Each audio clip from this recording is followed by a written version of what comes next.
ಮಹಿಳೆಯರ ಒಂದು ಆಸೆ ಕನಸು ಇತ್ತು. 30 ವರ್ಷಗಳಿಂದ ಒಂದು ಕಾಯುವಿಕೆ ಇತ್ತು.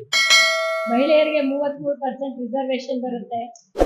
ಮಹಿಳೆಯರು ನಾವು ಮತದಾರರಾಗಿನೋ ಅಥವಾ ಯೋಜನೆಗಳ ಫಲಾನುಭವಿಗಳಿಗಾಗಿನೋ ಬರೀ ಅಡುಗೆ ಮನೆಗೆ ಸೀಮಿತವಿಲ್ಲದೆ ನಾವು ಸಹ ಒಂದು ಅಧಿಕಾರದ ಚುಕ್ಕಾಣಿ ಹಿಡಿದು ಪ್ರಮುಖವಾದ ನಿರ್ಧಾರಗಳನ್ನು ಕೈಗೊಳ್ಳುವಂತಹ ಆಡಳಿತದಲ್ಲಿ ಭಾಗವಹಿಸಬಹುದು ಅನ್ನೋ ಒಂದು ನಿರೀಕ್ಷೆ ಕನಸು ಇತ್ತು.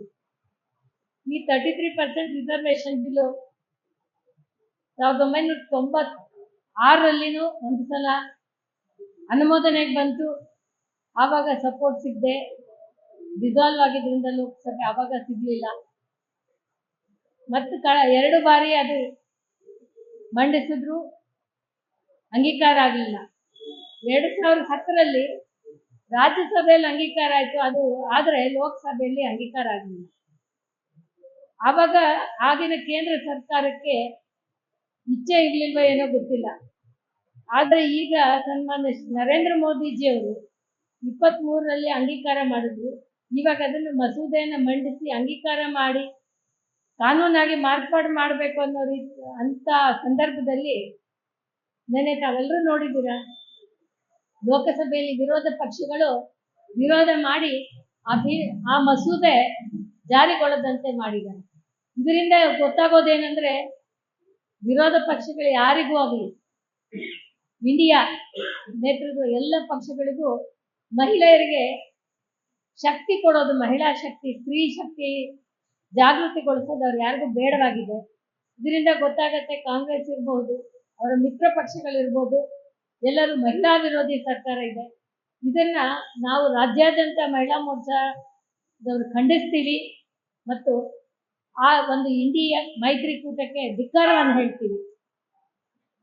ಭಾರತೀಯ ಮಹಿಳೆಯರು ಎಲ್ಲ ಕ್ಷೇತ್ರದಲ್ಲೂ ನಾವು ಇವತ್ತು ನೋಡ್ತಾ ಇರೋದೆಲ್ಲ ಹಿಂದಿನ ಕಾಲದಿಂದಲೂ ಅಷ್ಟೇ. ಎಷ್ಟೊಂದು ರಾಣಿಯರನ್ನು ನೋಡಿದ್ದೀವಿ, ಎಷ್ಟೊಂದು ಉತ್ತಮವಾದ ಆಡಳಿತವನ್ನು ಕೊಟ್ಟಿರುವಂತ ಅವ್ರನ್ನ ನೋಡಿದ್ದೀವಿ. ಉದಾಹರಣೆ ತಗೊಂಡ್ರೆ ನಾವು ರಾಣಿ ಅಬ್ಬಕ್ಕದೇವಿ, ಝಾನ್ಸಿ ರಾಣಿ ಲಕ್ಷ್ಮೀಬಾಯಿ ಇರ್ಬೋದು, ಕಿತ್ತೂರು ಚೆನ್ನಮ್ಮ ಇರ್ಬೋದು, ಅಹಲ್ಯಾಬಾಯಿ ಹೋಳ್ಕರ್ ಇರ್ಬೋದು, ಇವರೆಲ್ಲರೂ ಬಹಳ ಸಮರ್ಪಕವಾಗಿ ಆಡಳಿತವನ್ನು ನಡೆಸಿದ್ದಾರೆ. ಯಾವ ಪುರುಷರಿಗೂ ಅವರು ಕಡಿಮೆ ಇಲ್ಲದಂತೆ ಸ್ವತಂತ್ರ ಹೋರಾಟದಲ್ಲಿ ಹೋರಾಡಿದ್ದಾರೆ. ಒಂದು ನಾಣ್ಣುಡಿ ಇದೆ, ತೊಟ್ಟಿಲ್ಲಂದು ತೂಗುವ ಕೈ ಜಗತ್ತನ್ನೇ ಆಳಬಲ್ಲದು ಅಂತ. ಅದಕ್ಕೆ ನೂರಾರು ಉದಾಹರಣೆಗಳಿದೆ. ಇತ್ತೀಚಿನ ದಿನಗಳಲ್ಲಿ ನಾವು ನೋಡ್ತಾ ಬಂದ್ರೆ ಸುಮಾರು MNC ಕಂಪನಿಗಳಲ್ಲಿ ಎಲ್ಲಿ ಮಹಿಳಾ CEOಗಳಾಗಿದ್ದಾರೋ ಅಂತ ಕಂಪನಿಗಳು ಬಹಳ ಅಭಿವೃದ್ಧಿ ಹೊಂದಿದೆ. ನಾವು ಪ್ರೈವೇಟ್ ಸೆಕ್ಟರ್ಸ್ ಅಲ್ಲಿ ಹೋಗಿ ನೋಡಿದ್ರೆ ಉತ್ತಮವಾದ ರ್ಯಾಂಕಿಯಲ್ಲಿ ನಾವು ನೋಡಿದ್ರೆ ಹೆಚ್ಚು ಜನ ಮಹಿಳೆಯರೇ ಅಲ್ಲಿದ್ದಾರೆ. ಪುರುಷರಿಗಿಂತೂ ಉತ್ತಮವಾದ ಕೆಲಸವನ್ನು ನಿರ್ವಹಿಸಿ ತಮ್ಮದೇ ಆದ ಛಾಪು ಮೂಡಿಸಿದ್ದಾರೆ. ಕಾಂಗ್ರೆಸ್ ಅಧಿನಾಯಕಿ ಒಬ್ರು ಮಹಿಳೆ ಆಗಿರ್ಬೋದು, ಆದ್ರೆ ಬೇರೆ ಯಾವ ಮಹಿಳೆಯನ್ನು ಅಧಿಕಾರಕ್ಕೆ ಬರಬಾರ್ದು ಅನ್ನೋದೇ ಅವರ ದೃಷ್ಟಿ ಅನ್ನೋದು ಈ ನಿಟ್ಟಿನಲ್ಲಿ ಗೊತ್ತಾಗುತ್ತೆ. ಕೇಂದ್ರ ಸರ್ಕಾರದಲ್ಲಿ ನಾವು ನೋಡಿದ್ದೀವಿ, ಈ ಹಿಂದೆ ಮಂತ್ರಿಗಳಾದಲ್ಲಿ ಮಹಿಳೆಯರಿಗೆ 1-2 ಆದ್ಯತೆ ಕೊಡ್ತಾ ಇದ್ರು. ಅದು ಒಂದು ಮಹಿಳಾ ಮತ್ತು ಮಕ್ಕಳ ಕಲ್ಯಾಣ ಇಲಾಖೆ ಇರ್ಬೋದು, ಇದೊಂದು ಕೊಟ್ಟು ಸುಮ್ಮನಾಗ್ತಿದ್ರು.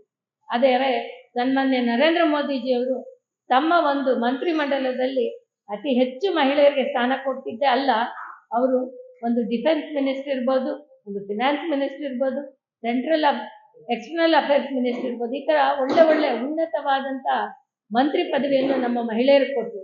ಆದರೆ ಮಹಿಳೆಯರು ಅದರಲ್ಲಿ ಬಹಳ ಚೆನ್ನಾಗಿ ಸಮರ್ಪಕವಾಗಿ ನಿರ್ವಹಿಸಿ ತಮ್ಮ ಖಾತೆಗಳನ್ನು ಇವತ್ತು ಅವರು ತಮ್ಮದೇ ಆದಂಥ ಛಾಪು ಮೂಡಿಸಿದ್ದಾರೆ. ಇಂತಹ ಒಂದು ಸಮರ್ಥವಿರುವಂಥ ಹೆಣ್ಣು ಮಕ್ಕಳು ಮೇನ್ ಸ್ಟ್ರೀಮಿಗೆ ಬರಬೇಕು, ರಾಜಕೀಯವಾಗಿ ಬರಬೇಕು. ಹೆಣ್ಣು ಮಕ್ಕಳು ರಾಜಕೀಯವಾಗಿ ಬಂದರೆ ಹೇಗೆ ಒಂದು ದೇಶ ಮುಂದುವರಿಯುತ್ತೆ, ಆರ್ಥಿಕವಾಗಿ, ಶೈಕ್ಷಣಿಕವಾಗಿ ಹೇಗೆ ದೇಶ ಮುಂದುವರಿಯುತ್ತೆ, ಹೆಣ್ಣು ಮಕ್ಕಳು ಸಬಲೀಕರಣಗೊಳ್ಳುತ್ತಾರೆ ಅನ್ನೋ ಉದ್ದೇಶದಿಂದ ನಮ್ಮ ನರೇಂದ್ರ ಮೋದಿಜಿಯವರ ನೇತೃತ್ವದ NDA ಸರ್ಕಾರ ಈ ಬಿಲ್ಲನ್ನು ಮಂಡನೆ ಮಾಡಿತು. ಆದರೆ ಕಾಂಗ್ರೆಸ್ ಅವರು ಹಾಗೂ ಅವರ ಮಿತ್ರ ಪಕ್ಷಗಳು ಇದನ್ನು ವಿರೋಧ ಮಾಡಿದೆ. ಈ ಕಾಂಗ್ರೆಸ್ಸು ಯಾವಾಗಲೂ ಮಹಿಳಾ ವಿರೋಧಿ. ಒಂದು ಕುಟುಂಬದ ಮಹಿಳೆಯರು ಮಾತ್ರ ಅವರು ಕಣ್ಣಿಗೆ ಕಾಣಿಸ್ತಾರೆ, ಒಂದು ಕುಟುಂಬದ ಮಹಿಳೆಯರು ಮಾತ್ರ ಅಧಿಕಾರದಲ್ಲಿರಬೇಕು, ಬೇರೆ ಯಾವ ಹೆಣ್ಣು ಮಕ್ಕಳು ಬರಬಾರ್ದು ಅನ್ನೋ ಒಂದು ಈ ಕುತಂತ್ರದಿಂದ ಅವರು ಈ ಬಿಲ್ಲನ್ನು ಅಂಗೀಕಾರ ಮಾಡಿಲ್ಲ, ಈ ಮಸೂದೆಗೆ ಅವರು ಸಪೋರ್ಟ್ ಮಾಡಿಲ್ಲ. ಇದನ್ನು ನಾವು ಮಹಿಳಾ ಮೋರ್ಚಾದವರು ತೀವ್ರವಾಗಿ ಖಂಡಿಸ್ತೀವಿ. ಹಾಗೂ ಪಕ್ಷದ ಹೋರಾಟ ಅಲ್ಲ, ಎಲ್ಲ ರಂಗದಲ್ಲಿರುವಂಥ ಹೆಣ್ಣು ಮಕ್ಕಳು ಇವತ್ತು ಬಿಜೆಪಿ ಜೊತೆ ಕೈ ಜೋಡಿಸಿದ್ದಾರೆ. ಮೊನ್ನೆ ತಾನೇ ಬೆಂಗಳೂರಿನ ಟೌನ್ ಹಾಲ್ ಅಲ್ಲಿ ರವೀಂದ್ರ ಕಲಾಕ್ಷೇತ್ರದಲ್ಲಿ ಒಂದು ಕಾರ್ಯಕ್ರಮ ಆಯಿತು. ಆವತ್ತು ಪಕ್ಷದವ್ರು ಯಾರೂ ಇರಲಿಲ್ಲ. ಅಶ್ವಿನಿ ನಾಚಪ್ಪ ಅವರು ಇರಬಹುದು, ಬೇರೆ ಬೇರೆ ಕ್ಷೇತ್ರದಲ್ಲಿರುವಂತಹ ಹೆಣ್ಣು ಮಕ್ಕಳು ಬಂದಿದ್ರು. ಅವರು ಬಹಳ ಉತ್ಸಾಹ ತೋರಿಸಿದ್ರು. ಈ ಮಸೂದೆ ಬಂದ್ರೆ ಇನ್ನೂ ಹೆಣ್ಣು ಮಕ್ಕಳು ಹೆಚ್ಚಿಗೆ ಒಳ್ಳೆ ಸ್ಥಾನದಲ್ಲಿ ಇರ್ತಾರೆ, ಒಳ್ಳೆ ನಿರ್ಣಯಗಳು ತಗೊಳ್ತಾರೆ, ಹೆಣ್ಣು ಮಕ್ಕಳ ಸ್ತ್ರೀ ಜಾಗೃತಿ ಆಗುತ್ತೆ, ಸ್ತ್ರೀ ಶಕ್ತಿ ಬಲಗೊಳ್ಳುತ್ತೆ ಅನ್ನುವಂಥ ವಿಚಾರವನ್ನ ಎಲ್ಲರೂ ಮಂಡಿಸಿದ್ದಾರೆ. ಈ ಭಾಗದ ಮಹಿಳೆಯರು ಸ್ವಾಗತಿಸಿರುವಾಗ ಈ NDA ಸರ್ಕಾರಕ್ಕೆ ಬೆಂಬಲ ಕೊಟ್ಟಿದ್ದಾಗ ಕಾಂಗ್ರೆಸ್ ಮತ್ತು ಮೈತ್ರಿಕೂಟದವರು ಈ ಬಿಲ್ಲನ್ನ ಅಂಗೀಕಾರ ಮಾಡಿಲ್ಲ. ಇದಕ್ಕೆ ವಿರೋಧ ವ್ಯಕ್ತಪಡಿಸಿದ್ದಕ್ಕಾಗಿ ಖಂಡಿಸುತ್ತೇವೆ. ಮತ್ತೆ ಹೋರಾಟ